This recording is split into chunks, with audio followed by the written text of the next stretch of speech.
Good morning. This is the second part of our chapter 8 of civics, market around us.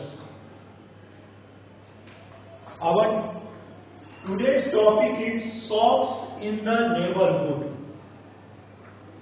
Shops means दुकान and neighborhood मतलब पड़ोस में. I think you all are aware about this market.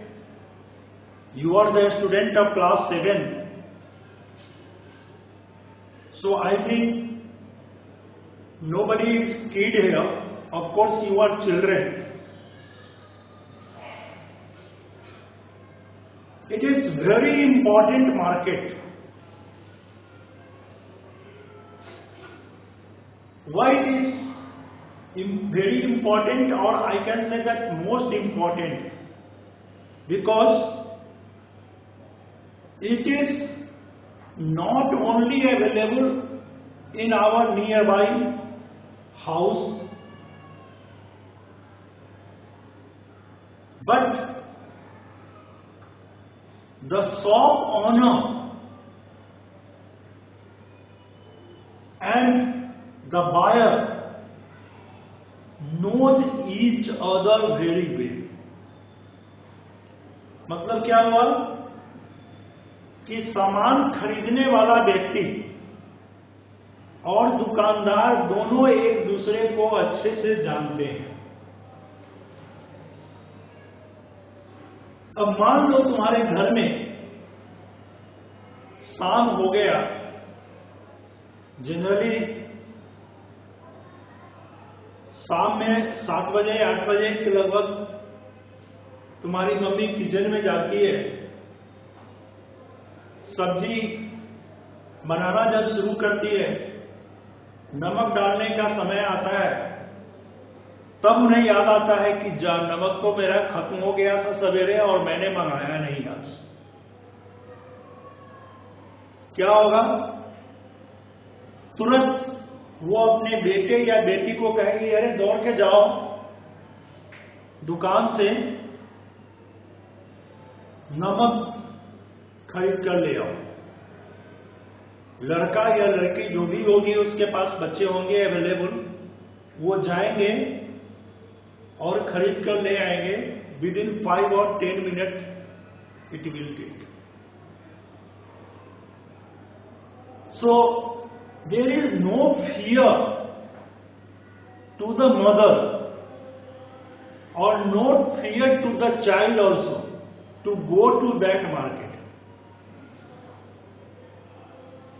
अक्सर ऐसा हुआ होगा, तुमने देखा होगा, कभी कभी हो जाता है ऐसा. घर में नमक हो या मसाला, कोई भी चीज हो, हल्दी याद नहीं रहा, लोग भूल जाते हैं. इतना काम रहता है, कभी कभी भूल गए. और एक्चुअल ऐसे समय में जरूरत पड़ती है जब आपके पास मेन मार्केट में जाने का टाइम नहीं है और घर में कोई और मेल मेंबर नहीं है, बड़े आदमी भी नहीं है जिनको आप बाहर के मार्केट में भेज सकिए जहां से वो खरीद कर लाए. चलो महीने का एक बार तो हम सामान जाके खरीद सकते हैं, लेकिन हर छोटी छोटी चीजों के लिए आपके घर में आपके मेल मेंबर हमेशा तो बैठे नहीं रहेंगे. लेकिन बगल के दुकान में कोई लेडीज हो, तब मेल हो, तब बच्चा हो, तब उसको भी हम भेज देते हैं, क्योंकि वहां कोई डर नहीं है, कोई ट्रैफिक नहीं है, किसी तरह का कोई झंझट नहीं है. तो without fear we can go to our nearby market, that is our neighbourhood market. मतलब हमारा पड़ोस का दुकान. नेबर का मतलब समझ रहे हो ना, पड़ोसी. तो हमारे जो पड़ोस के दुकान है, वो दुकान हमारे लिए बहुत ही इंपॉर्टेंट होते हैं.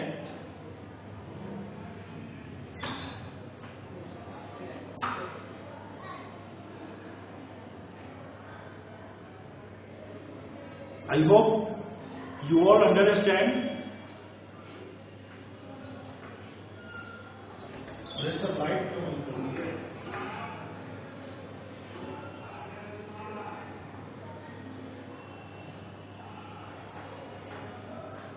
Second importance of this market is that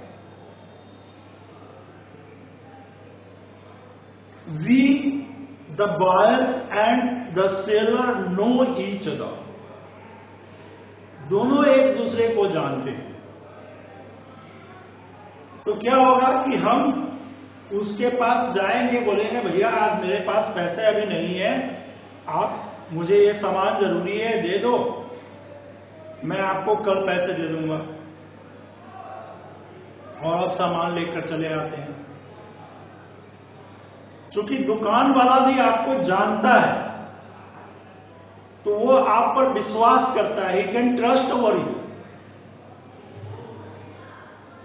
and you can purchase the things without paying the money presently, but later on you can pay. In a lot of area, especially where the peoples are living in colony, like railway colony, PNT colony, defense colonies, you will find there is a lot of shop owner who used to give the goods on the credit basis. जैसे मान लो मैं railway में काम कर रहा हूं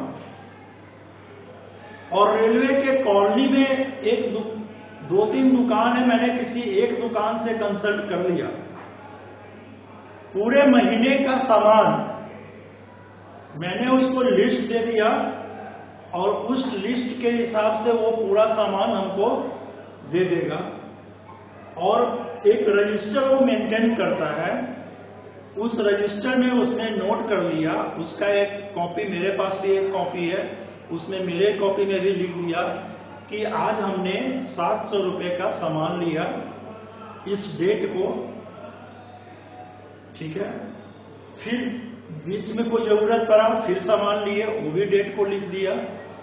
और महीने के अंत में या नेक्स्ट फर्स्ट वीक में जब मुझे सैलरी मिलता है, तो उस पार्टिकुलर डे को सैलरी मिला तो मैं अपना रजिस्टर और उसके रजिस्टर को मिलाकर दोनों में देखूंगा कि कितना का सामान हमने खरीदा है और उस सामान का जो क्या कीमत था वो कीमत हम उसको दे देंगे, पेमेंट कर देंगे. तो फायदा क्या हुआ कि एट ए टाइम अगर मेरे पास पैसे नहीं हैं,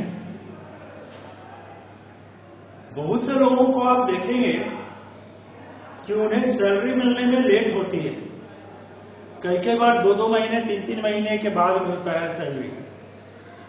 तो वैसे जगह पर क्रेडिट बहुत ही फायदेमंद चीज होता है. सामान दुकान वाले को भी मालूम है कि ये हमारा आसपास का रहने वाला व्यक्ति है, पैसा लेकर भाग नहीं सकता है. और आप भी उसको अच्छे से जान रहे हैं, तो जब भी आपको सैलरी मिलेगा आप उसको पेमेंट कर देंगे. One example is given in your book also, in the box where Sujata and Kavita went to a grocery shop to purchase the goods. She has given the list to the shop owner, and shop owner has asked her helper. It took about 15 to 20 minutes, I think. It took about 20 minutes to weigh and pack all the groceries, and it was costing about 1550. It was written in the both notebook. Sujata took the goods to the home and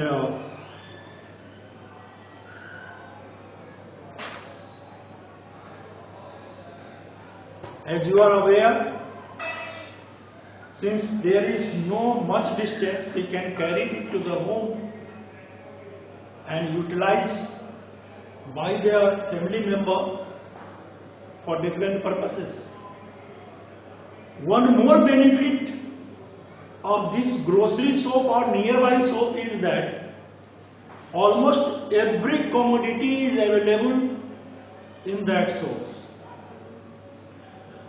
अगर तुम्हारे पड़ोस में कोई दुकान है grocery का, तो जाकर देखोगे तुम्हें वहां पर चावल से लेकर के मसाला, टूथपेस्ट, ब्लेड, जो भी रिक्वायरमेंट है आपका, लगभग हर चीज मिल जाएगा। हाँ, वहां पर दवा तो नहीं मिलेगा, कपड़े नहीं मिलेंगे, लेकिन घर की जरूरत के लिए जो प्रतिदिन की जरूरत है, डेली नीड्स है हमारा, उन जरूरतों की पूर्ति के लिए हमें लगभग हर सामान एक साथ एक जगह बिना पैसे दिए मिल सकता है। पैसा तो बाद में देना है, ये नहीं कह रहा हूं कि बिना पैसे दिए, लेकिन क्रेडिट बेसिस पर तो मिल सकता है। So this is the important of our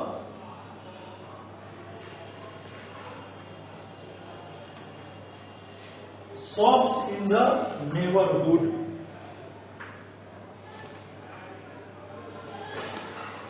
Okay, for today this much only.